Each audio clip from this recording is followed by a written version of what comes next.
I want to start by talking about how much I love the care and time that you put into placing this, in time, and the contextualizing footage and how you worked that into, calling it contextualizing footage is too dry, how you worked it into the fabric of the movie, and how that becomes like a really poignant and emotional element in itself in the movie, the precise place and time of all these people. I guess for this film, and my last one a little bit, I'm really interested in how our emotional lives are sort of historical and influenced by the prevailing winds of whatever time we're in.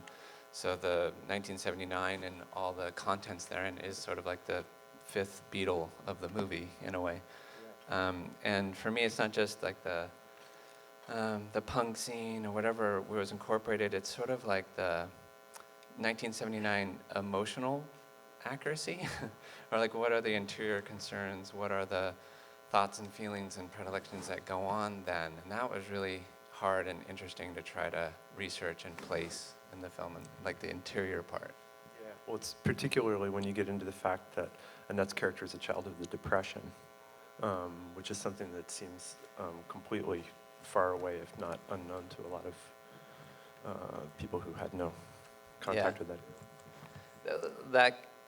Annette's character, Dorothea, is based a lot on my mom, who was born in 25, and I know a lot about the Depression.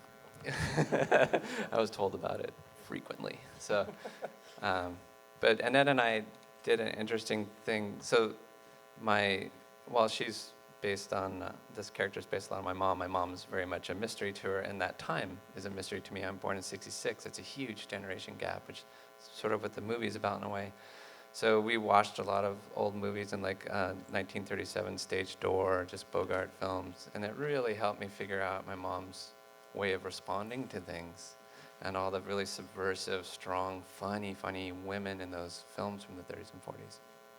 So for the four members of the cast present, the key members of the cast, we have two people who lived through 1979 and two who didn't. So it's a very different kind of connection to the role, maybe. Maybe if you guys could... Three? Yeah.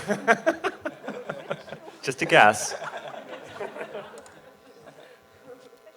But did it help orient you guys to be looking at older movies, for instance, and in terms of your relationships with the different characters? Or what did you do, Mike? You screened movies and you... Well, that was more me and Annette sort of in our exchanges back and forth. We showed the kids. The kids, right. We got this great bunch of documentaries on the 70s that we handed to you all, but we didn't, it was more like conversations we had. Yeah, because Mike gave me, I think that this was kind of just for Julie particularly, The Road Less Traveled, that it's a book from the 70s that was it was like kind of, a psychiatrist, like therapy of love book, and it was, but the things that it said in there it was like love and sex chapter, which was like, would be Julie's favorite, she would love that one. So I would, Mike asked me to read that and pick out anything that I, as Elle, found interesting, or anything that I thought that Julie would find interesting, or, and then it would kind of be like homework in a way where I'd take that in, and then the next day he'd be like, okay, now explain what you read last night to Jamie, and that would be the scene.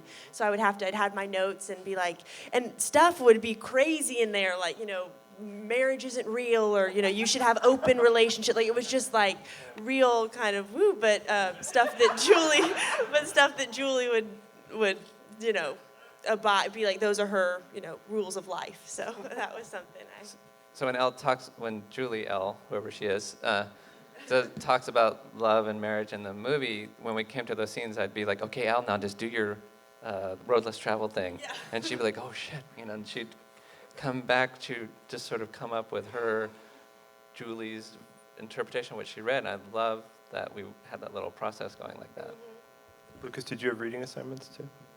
Yes, he actually sent me a whole box full of USB drives and books, and sent me some documentaries to watch.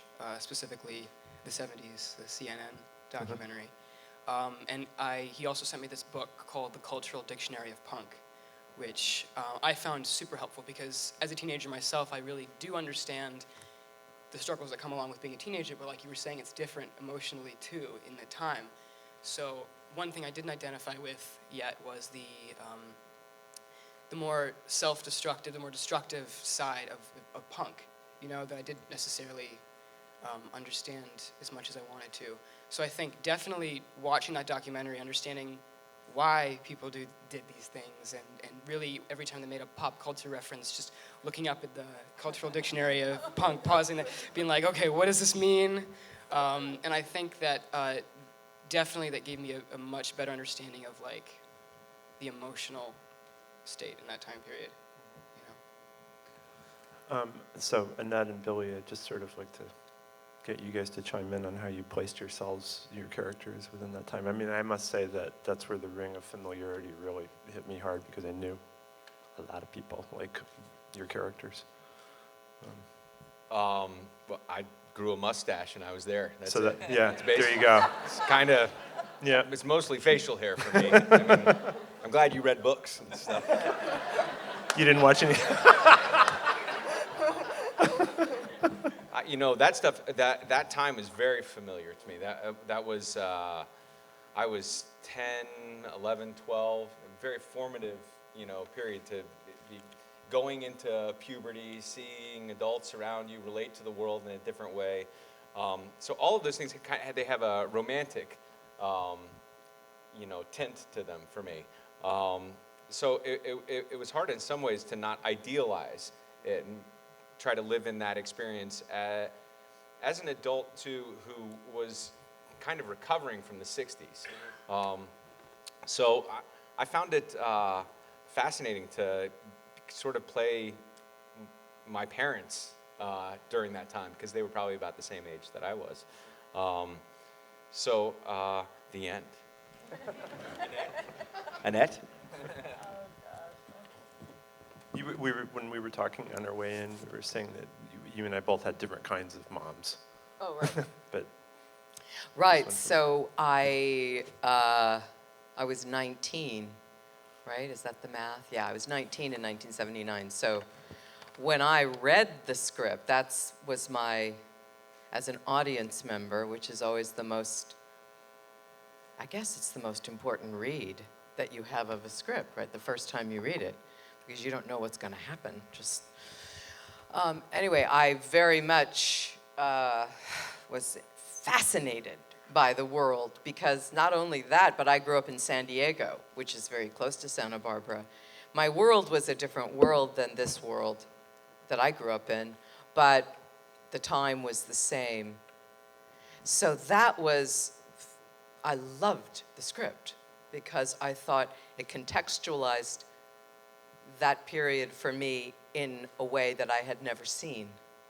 So that's aside from acting in it or anything, but just to read it, to read what Mike had put together, and the images, as well as the cogent lines every now and then in this film. There's something that he's written that pops out that is just, for me, it just smacks me in the head. Like, that's so smart and hasn't really been said before. And so that was thrilling to be able to be a part of that. I think I'm too old to really identify in the way that I have emotionally identified with this coming-of-age movie. I just thank you, Mike Mills. And thank you for putting Cherie Cherie in the soundtrack. That was a great pleasure. My question is to Miss Bening. In the spirit of the film, the personal is political. In the spirit of the film, the personal is political. Okay. So being a mom, being a real-life mom, and being a mom in this film, how did you fuse those two things together? I guess that's, I don't know how to answer that. It's because that's the case of every time I work, because I do have 4 children, and so every time you approach a project, the context is your own map of the world. That's the point of departure. And then you get to leap into a whole other reality, which is the fun part. I mean, fun might not be the right word, but what the hell? We're going to go with it for now. but to be able to depart from one's own experience and one's own relationships, and you see things that you definitely key into that are intuitively you connect to, and then there's a whole bunch of stuff that's different. And that's where the fun comes, is being able to leap out of your own identity and the way you present yourself, the context in which you were raised, and find this other place. But there's a certain, I know I felt, if I think I can say this in a way that maybe is comprehensible, there's a certain tension that one feels that's necessary as an actor as you're working. So it's not like, oh, gee, this is all, usually you kind of feel like you're on a little bit of a tightrope. I guess I felt that way particularly with this woman, in a way that I found fascinating, but not easy, because of this, Mike and I talk, so Mike's subjective experience of his mother, then I'm looking at his real mother, and he's showing me his real mother. He's telling me what he thinks. I'm looking at pictures. I'm thinking about that. And then there's this other thing, which is Dorothea, because Dorothea isn't exactly his mother. There are parts of it. And then there's my own, what I bring to it. So we tried to find that as we're working, it's a moment-to-moment thing as you're shooting, as I'm sure most of you know. Then it becomes all about, it's not something theoretical and fancy, it's just in the moment. Was that a little too much? Too little? Should we go more this way? Should we go more that way? So that was fun.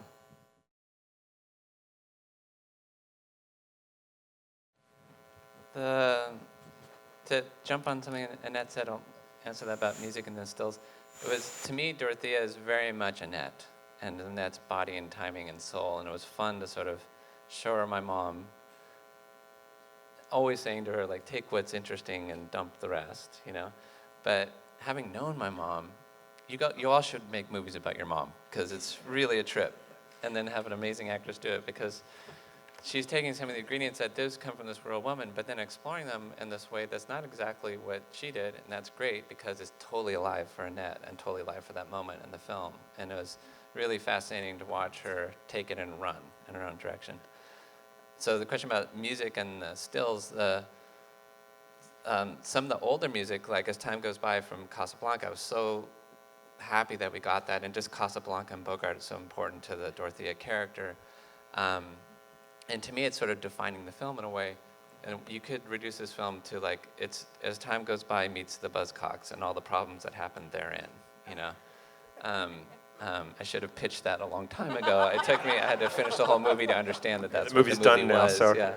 And when we're editing the movie, we're kind of like, oh yeah, Dorothea and Jamie are kind of like Rick and Ilsa. It's this love story, really, between these two people that isn't quite going to work out in a traditional sense of a love story. I don't mean like consummating love. I mean like, and that really helped us in the edit.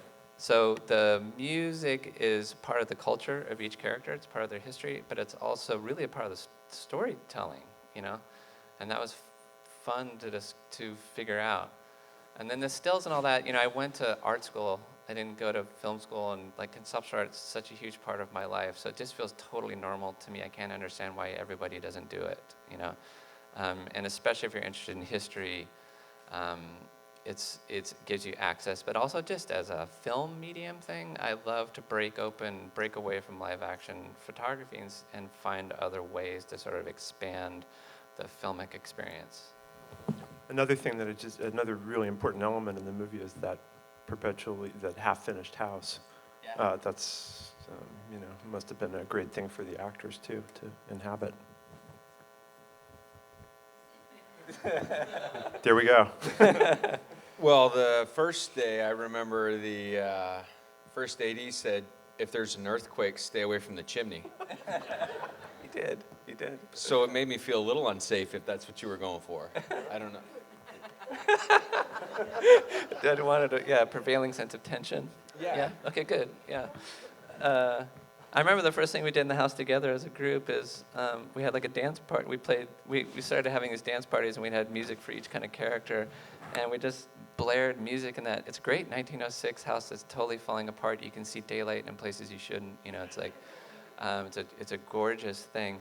And we just danced around the whole house. I wish I had a video of that because it was really, I feel like it was our sage burning, of the house. Did you guys all have to bring your own music?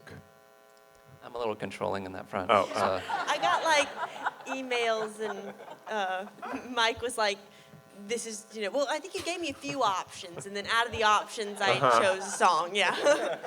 Limited options. Yeah. Right. Okay.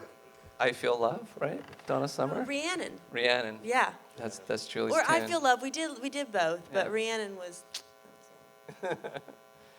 So these female characters are very three-dimensional and like refreshing to see. Mike, can you talk a bit about throwing in so many nuances that I'm shocked to see, and also if the women can talk about playing these characters. Why don't you guys start? Yeah, well, Julie, I mean, like when I read the script, a lot of her was there from, and then kind of how it's written, but then also I think talking to Mike, we kind of explored her more and and found out so much more about her. And Mike said that, I think she's based off of like girls that he knew growing up and things, who were older than him and would these girls that would come to his room like drunk, and he'd really have those experiences, like kind of smelling their smelly breath, and like they're so hot, but they're also so dirty, like physically dirty. So we made that a thing. Like we can never get enough like oil in Julie's hair because she just she has too many things to do. She's like and she's also she lies a lot.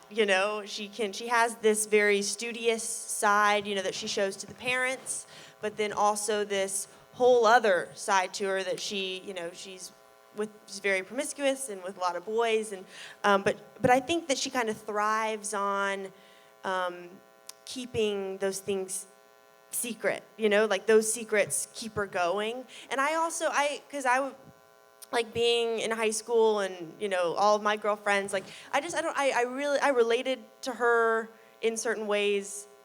A lot of you have girls who they sneak out or a lot of stories, and I've never gotten to really play a girl like that really she just felt like a true that's how it is. And also her mother being a therapist, which is so messed up, that she's like she's in these groups with her mother, and so her mom kind of knows all their secrets, but she has to keep things hidden, and that was, I don't know, it was just great to get that. And we also played this like game, I remember, or something where I had to like say 2 lies and a truth, and then but I as Elle, like we were doing rehearsals, and so I had to make sure, because Julie's so good at lying, that it was like, did I pass the test of, did I, She was really good. yeah.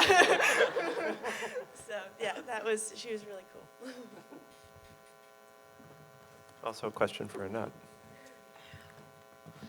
It's really interesting for me to listen to Elle speak because, as you can see, Elle's done a lot of movies. We actually did another film together, so I knew you. And I found I can very much learn from Elle because you can see her personality is very different than the personality of Julie. And both of us, we like to have a good time. We laugh a lot.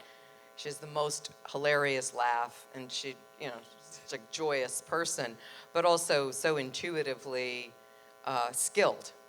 So that's the task as you get older, is to just maintain that sense of the intuitive, instinctive connection that you have to the material is the most important thing.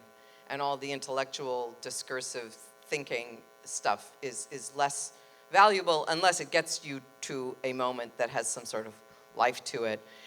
The relationship between these two characters I also found very interesting and unique. And I agree with you that the writing of all 3 of the women, Greta's not here, too bad, because she's so amazing, and her character and the history and the experiences that she goes through are none of them have any cliches in them. None of these women And for a teenage girl to be so complex and to be explored in such a specific, interesting way, so great. So, yeah, that and the fact that we have this relationship, which is not an easy one. It doesn't fall into any of those sort of traditional mentor, idealized, kind of a thing. It's somewhat awkward, and yet I know that I felt that Dorothea did see her pretty clearly. And then, of course, it turns out she sees Dorothea, I think, more clearly than Dorothea even sees herself. She's very instinctive and very right on the money to a degree about what's going on inside of Dorothea, because I didn't see Dorothea as being an introspective woman. Well, the women, it ends up, these women's bodies and souls and psyches, it starts for me back in memory, and the Dorothea character is a lot of my mom, so it comes from trying to make a portrait of her and trying to remember her correctly. And then Elle's character, I had a girlfriend whose mother was a therapist, and we would go to group therapy and beat a wooden stump with a magazine, It's not enough to make a whole character, but it's a start, right? And I did have these girls who would have much fancier, much headier times and then come to my place and talk about it, and so I start with these nuggets, and I really like starting with something I find to be quote unquote real, or something that's outside of my imagination, right? I'm trying to capture something I'm observing. And then to augment Elle's character, I interviewed a bunch of women friends of mine who were that age in 1979. So like when she says her first period, that's one great friend of mine, it's period, menstruation. And then when she talks about her first time having sex, that's my other great friend's first time having sex. So I sort of had a slight reporter journalistic approach to writing Elle's character. And then the funnest part in a way is when me and Elle met, and we started talking about it, and I would say, I don't know how we got into this, but I'd be like, we're talking about some scene, and I go, what does Julie think of that? And Elle's just like, bam, well, she thinks blah, blah, blah, and she'd have an answer. And you can't do that with everybody, and I don't know what made me try to do it, but like, dang, she's good at that. Like, she can just sort of imaginatively inhabit that person's feelings, right? So then we really enhanced her feelings, and Elle told me some stuff from her life when I incorporated that into the script. So I'm very much trying to like base everything on real women. And then one of my favorite things that Elle says at the end is like, Jamie's saying something like, I love you and I understand you or something. And she's like, no, that's your version of me. That's not me. Like I want this. And I was trying to sort of state this thing that's like, yes, ultimately I'm straight, white, cisgendered male guy trying to write about women, and I can only go so far, and I'm on the outside looking in, So I was trying to make those limitations of my perspective part of the story, You did a great job, and the men are pretty nuanced too. I just want to say that. Yeah. That's all the time we have. Now, everybody, you have an assignment, which is to make a movie about your mother with a great actress. And thank you very much, you guys, and Thanks. thank you. Thanks.